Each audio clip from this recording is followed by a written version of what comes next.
Hello, everyone. Welcome back to another episode of GAA News. This is episode 3, and we have a massive headline story, really. Andy McEntee, his future as the Meath boss, is being decided tonight. Luke, talk me through this.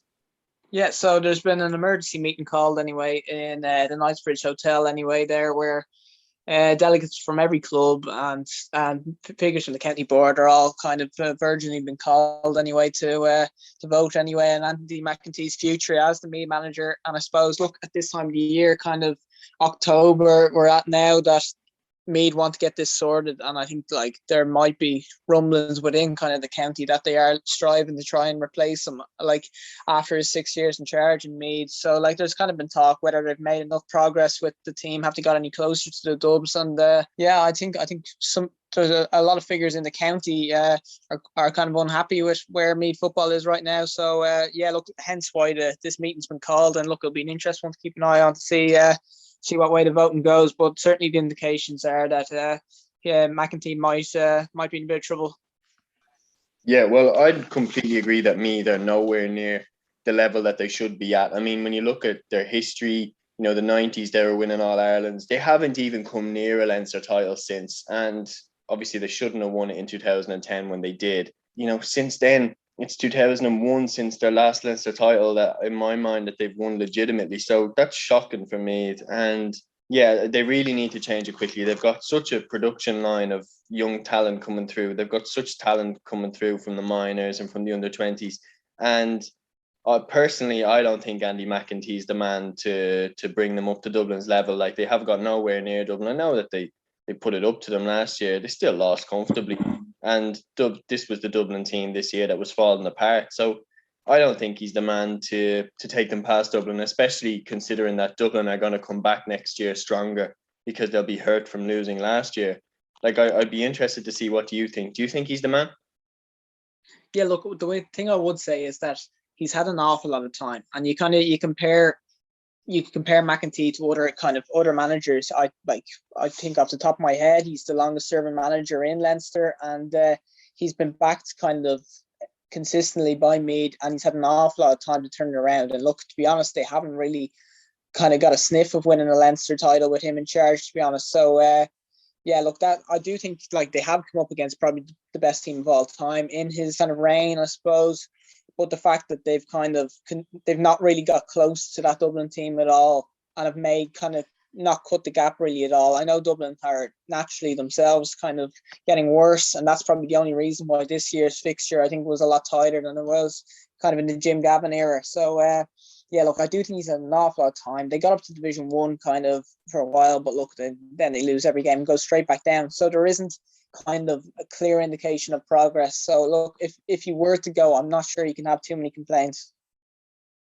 Yeah, I agree with that. And I think if Meath want to, make strides forward, they should replace Andy McEntee. Speaking of managers moving away, Paddy Murray, the Cork Camogie manager, the ex-Cork Camogie manager now, he steps away after the 2021 season, a season in which Cork looked like they were going to win the All-Ireland, particularly after Katrina Mackin's goal. Now, I'm very familiar with managers leaving after they've won the All-Ireland. Jim Gavin springs to mind after winning the 5 in a row, walk away at the top. And then obviously familiar with managers leaving when the county has kind of hit rock bottom after a shocking defeat. I haven't really seen a manager leave after, a season of such progress. I mean, I know Cork, they made the final. They were so close to winning the All-Ireland. Now, he has been in charge for a decent period of time. What do you make of it? A manager leaving when his team are really, really close to the top. They could win the All-Ireland next year. Yeah, well, look, I think though a lot of the talk in Cork is that he's been linked with the taking over the Cork minor hurlers. So yeah, look, I do think that's the one to kind of keep an eye out for, because he's been involved in that team since 2012, and yeah, well, from what I've read kind of online and stuff like that, and articles everywhere, from kind of frequently been suggesting that there is definitely connections between him and the Cork minor job. So yeah, look, I think that's the one to look at, and yeah, I think a lot of people do think that is where he's going to end up. So and yeah, I do, considering his record, that would be a fantastic appointment for the minors. But like, it's a huge loss for Cork Camogie, I think, and it's a bit of a hammer blow if they were to lose him to that. Very true. But I still think Cork will definitely be in the running for the All Ireland next year. In other news, Andy Moran, who, obviously a Mayo football legend, footballer of the year in 2017, he was confirmed in the last week as Leitrim's new football manager. What do you make of disappointment? Yeah, look, this is kind of an interesting one to me. Really, I'm a bit surprised by this one. Like, he's not long out of the game. I'm not sure what level of kind of managerial experience he has. So it's a big kind of appointment by Leitrim, and as well for him, kind of it's probably not the most ideal first inter-county job. Kind of, it's a really tough situation in Leitrim right now with the players and everything around that, their lack of kind of numbers and everything. So it's gonna be a really tough job for him, and I hope anyway it doesn't go it doesn't go pear shaped from which because like it could all kind of go downhill from there. So I think it's a curious one that he's accepted the job kind of in Leitrim, as opposed to maybe working his way up in the club ranks a little bit first. Yeah, well, personally, on Leitrim's point of view, I think it's a fantastic appointment for them, because listening to him as a pundit, the work that he does, he definitely knows the stuff. And, he's a fantastic footballer. He is a legend. He is a character as well. And the charisma he will generate in Leitrim, he might be able to pull a few players back. He does give off that kind of energy that he will put his all into this job. He's a young manager. He will have a chip on his shoulder. He will want to prove himself. I think it's a good appointment by Leitrim. Yeah, look, I think that obviously, like, from where his history in the game and what he's kind of the levels he's reached and stuff as well. I'm not sure to say what he's won, but it's a big statement by Leitrim that, like, they're getting a big name, and it's probably the biggest name kind of appointment we're going to have all year. And look, for them to go out and to get somebody with a reputation like that is kind of a good. It's probably a good move, but at the same time, I would say that like, he definitely isn't the most experienced manager. So it'll be interesting to see how quickly he kind of he adapts to it, I suppose, as well, and to see if he kind of if the same tools that made him successful as a player applies in the managerial career. Yeah, well, it will be very interesting to see how it turns out. In other news, Laois obviously need a new manager after Mike Quirk left to join Jack O'Connor's backroom team at Kerry. And the man who kind of looks set to replace him is a former Laois footballer, Billy Sheehan. What do you make of this? Yeah, it's a kind of interesting one, because Billy Sheehan, he's not too long out of playing himself. So and as well, another similar to Mike Quirk, he's another Kerry native. Like, although he did represent Laois for a long time, he is initially from Kerry too. So yeah, it's kind of an interesting one to.